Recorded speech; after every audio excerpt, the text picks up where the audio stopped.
facile ça. On peut te rencontrer au moment où c'est ça.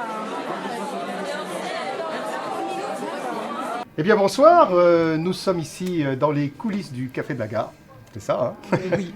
Et je suis avec la troupe. Vous avez un nom, non? La troupe des...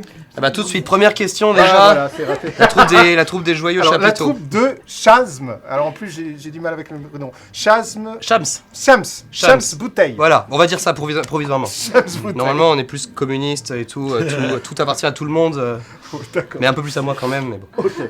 Alors, on a vu la pièce là. Vous venez juste de sortir de scène. Hein. Ça s'est bien passé ce soir. Très bien. Ouais, très bien. Il n'y a pas eu des comédiennes un peu plus faibles que d'habitude, non? Je déconne. Alors, la pièce s'appelle Le cadeau des dieux. Qui fait le pitch? Alors, un homme perdu en pleine nature, inhospitalière, est secouru par 3 âmes charitables. Il va se rendre compte, moi je suis l'homme perdu en nature hospitalière, c'est les 3 âmes charitables. Il va se rendre compte qu'ils sont en pleine forêt, qu'ils sont avocats, juges et bourreaux, et ils sont là en train d'organiser une sorte de procès orchestré à la va-vite. Et ils attendent quelqu'un qu'ils doivent juger, et peut-être exécuter. Alors là, tension, frottement de... voilà. Suspense. Alors, donc c'est une pièce que tu as écrite. Oui. Voilà. Je voulais savoir qu'est-ce que tu as voulu dire en fait. C'est quoi en fait le but? Pourquoi as-tu voulu écrire cette pièce? Déjà, polystylisme. J'aime beaucoup l'idée d'une pièce qui ne veut pas dire son style. Donc, on est parfois dans une espèce de grosse comédie, puis parfois d'un seul coup ça devient carrément flippant. C'est à la fois ce qui peut rendre une pièce plus dure à vendre, et en même temps quelque part, pour moi, qui peut la rendre plus intéressante parce qu'on échappe à la prison du style. J'estime que la vie n'est ni une comédie ni une tragédie. Donc pourquoi le théâtre devrait l'être? Donc j'aime bien l'effet douche écossaise. Le spectateur est là, se dit ah ok, on est dans ça. Ah non, tiens, il y a une chanson, c'est bizarre, c'est une comédie musicale. Non, ça c'est bizarre. Voilà. Donc c'est l'effet de surprise. Voilà, c'est ça. Un grand influence musicale pour moi, c'est Frank Zappa. Frank Zappa, qui est un grand compositeur, qui fait ça en musique. Il change de morceau au milieu de la musique. On passe du jazz, espèce de petite pop printanière, puis après à de l'atonal ultra moderne boulaise au même sein d'un même morceau. Ça me rend fou. Je trouve ça incroyable. C'est ce que vous faites un peu parce que vous chantez en même temps. S'il y a des moments tragiques, on se croirait dans Shakespeare et puis après hop, c'est plus léger. Tout c'est ça. Voilà. D'accord. Mais au-delà de la forme, si je puis dire, Oui. est-ce que dans le fond, cette pièce pour toi fait écho aujourd'hui, voilà, quelque chose qui... Je dirais qu'aujourd'hui, la pièce est assez intemporelle, enfin je la veux intemporelle. J'ai pas voulu traiter une problématique actuelle, j'ai toujours été assez détaché de l'actualité. Ouais. Et c'est pas l'actualité quand elle me plaît ou qu'elle me plaît pas, de manière générale, j'ai toujours été attiré par des choses intemporelles. Je trouve qu'on parle beaucoup de l'actualité, et les gens qui le font ont totalement raison de le faire, ils le font très bien. Moi j'estime que mon rôle, c'est pas celui-là, mon rôle c'est de s'échapper et de revenir à des espèces d'idées un peu plus... Cette pièce pourrait être d'il y a 50 ans ou dans 50 ans, j'estime que ça n'a pas de... Voilà. Intemporel. Ça, c'est une des idées. Nouveau après, Shakespeare. J'aimerais bien que ce soit mieux. J'aimerais que ce soit mieux quand même que du Shakespeare, parce que bon... Non.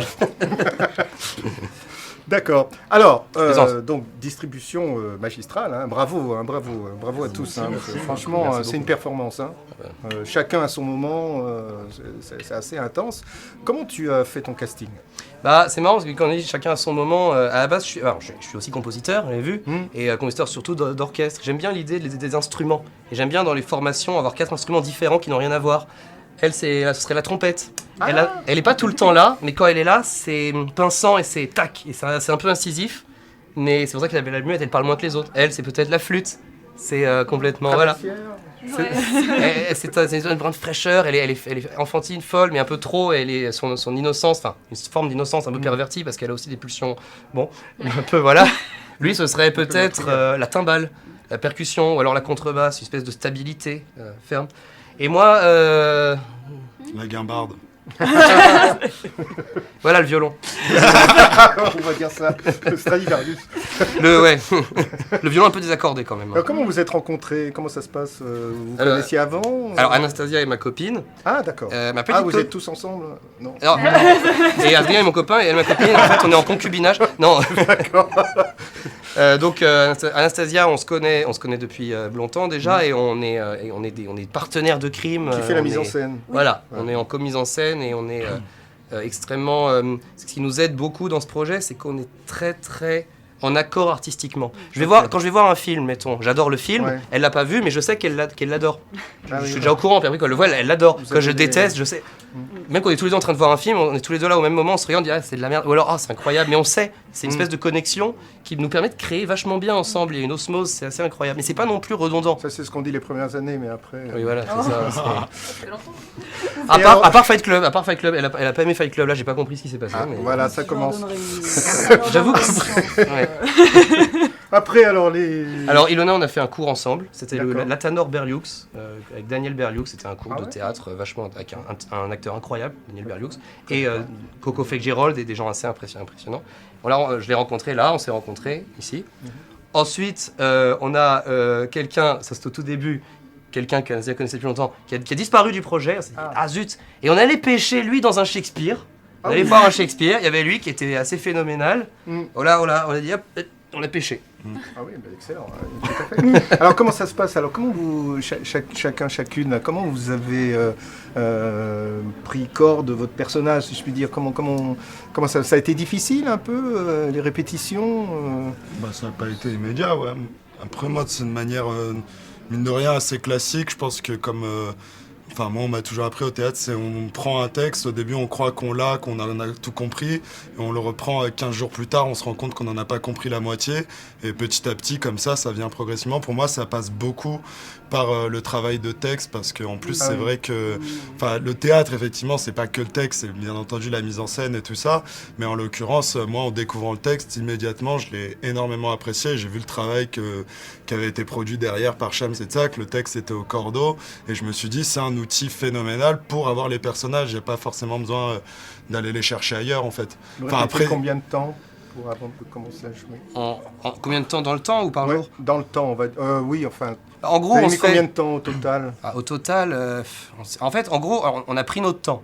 On avait le tout début de la jeunesse du projet, c'était quand même il y a c'est pas loin de 2 ans. Ouais. Ah ouais. Mais en même temps, Le texte a été écrit pendant le Covid. Mais c'était le Covid. Ah ouais, alors en gros, ce qui s'est passé, c'est qu'ensuite il y a eu, ça s'est mis en place lentement. Mais ensuite, on a commencé à la base, on voulait faire du théâtre en plein air. Mais Ah ouais. Ouais, mais on voulait faire cette pièce en plein air parce que pendant le Covid, on a l'impression que toutes les portes étaient un peu fermées, etc. C'était même pas qu'une impression. Non. Et on était vraiment fermés, je te signale. C'était pas une blague. Et au bout d'un moment, on a fini par juste se dire, bah non, c'est bon, les salles sont rouvertes, on va pas se les geler dehors toute la journée pendant... Pour jouer en C'est hiver, énorme parce qu'il faut tenir, parce que vous pouvez avoir d'autres projets pendant ces 2 ans, etc. Mais là, vous restez fidèle. Mais on est très attaché à ce projet, c'est vrai que... Ouais. Et alors vous donc du coup, comment vous avez la recette pour incarner votre personnage et qui est très fort aussi Elle est secrète, elle est magique. On la dévoile pas comme ça. Oh mais Adrien a tout dit, ça passe par un travail de texte énorme. C'est surtout le texte. C'est très fin, l'écriture de Shams, c'est très fin. Oh, ah bah oui, il faut le dire. Et du coup, c'est vrai que de répétition en répétition, on découvre au fur et à mesure, on se dit oh, tiens, mais ça, je l'avais jamais entendu comme ça. Et du coup, au fur et à mesure, on découvre son personnage, en fait. Vous improvisez pas, non, un peu, non c'est resté fidèle au Très texte. très peu. C'est un texte qui est difficile, avec lequel il est difficile d'improviser parce qu'il est quand même très écrit, il sonne comme une musique, donc un mot qui passe à côté. Ouais, c'est ça, il joue avec un registre de langue qui est presque soutenu. D'accord. Donc c'est quand même compliqué de se mettre à improviser au milieu, quoi. Oui, en fait, on fait un peu la recette la recette du café de la gare à l'époque. Ouais. Alors, oui, c'était on va en parler. les gens pensaient en fait, Shams Bouteille, tu es le fils de Romain Bouteille. Et justement, il m'avait qui a créé Splendide, c'est ça. Voilà, c'est ça. Avec Miu Miu. C'est lui là-bas là, Verre. avec la fille. On va le filmer. C'est qu'il voulait faire la Birdman comme ça. Tu es fils unique? Oui, seul fils unique au monde. Seul fils unique de Romain. Waouh, ça doit être quelque chose. Il n'y en a pas 2. Enfin, de lui non plus. Ouais. Mais oui. Non, c'est génial. C'est un héritage. Ah non, mais j'ai un. Mon père, c'est un héritage culturel, uniquement culturel malheureusement, qui n'a pas été plus solide que ça. Mais l'héritage, non, je plaisante. L'héritage culturel est énorme en fait parce que c'est vraiment je suis extrêmement fier de ça, de porter ce style d'écriture. Alors, tu as connu cette époque-là, tu étais tout petit, non L'époque dont je parle, il était déjà parti faire sa carrière en solo. Mais j'ai beaucoup appris, j'ai beaucoup entendu parler. T'as pas des souvenirs de quand il y avait Miu Miu, de Verre, Coluche? Ça, c'était avant mon temps. Cette époque. C'était bien, ouais, c'était avant mon temps, ouais. D'accord. Mais les gens pensaient qu'ils improvisaient. Et en fait, ils improvisaient pas vraiment. Ce qui se passait, c'est qu'ils improvisaient un tout petit peu chaque soir. Et il y avait très peu qui fonctionnaient et qui étaient gardés. Mais en fait, c'était quelques répliques et de temps en temps, un truc est gardé. Et là, c'est même pas ça, parce qu'en fait, on a changé très peu de répliques. Vous, c'est vraiment fidèle au texte dès le départ. L'improvisation, elle peut aller dans des idées de mouvements, de choses qui ensuite vont être gardées ou pas, selon... Mais ouais. Ok. Et les scènes de violence et de nu qu'il y a... Non, je déconne. Faut pas spoiler. Il faut pas spoiler. La violence un peu, mais... La violence un peu, ouais, c'est vrai. Alors justement, il y a cette machine là. Oui. C'est quoi ça? Ça fait brûle. Ah oui, ça fait...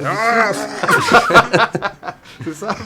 Oui, bah c'est l'instrument de torture. De répression. Oui, de torture. Du bourreau. Exactement. Voilà. C'est avec ça qu'il exécute. C'est ça, c'est un peu un instrument de cauchemar. Je sais ça, que donc il y a un accessoiriste qui a fait ça. On le met là. En fait, on a un ami, Christophe Ozol, qui nous les a corrigés. Parce que la première tentative était très jolie, mais ça se barrait de partout. Alors on jouait. Tu vas mourir, schling. On courait après les boulons, c'était un peu surréaliste. C'est vrai qu'on en a eu des effets comme ça. Du coup, il nous a fait ça bien. Et ça s'appelle Christophe Ozol, c'est un décorateur pro. Et maintenant, c'est vrai qu'elle est assez jouissive. C'est sympa de l'interviewer aussi.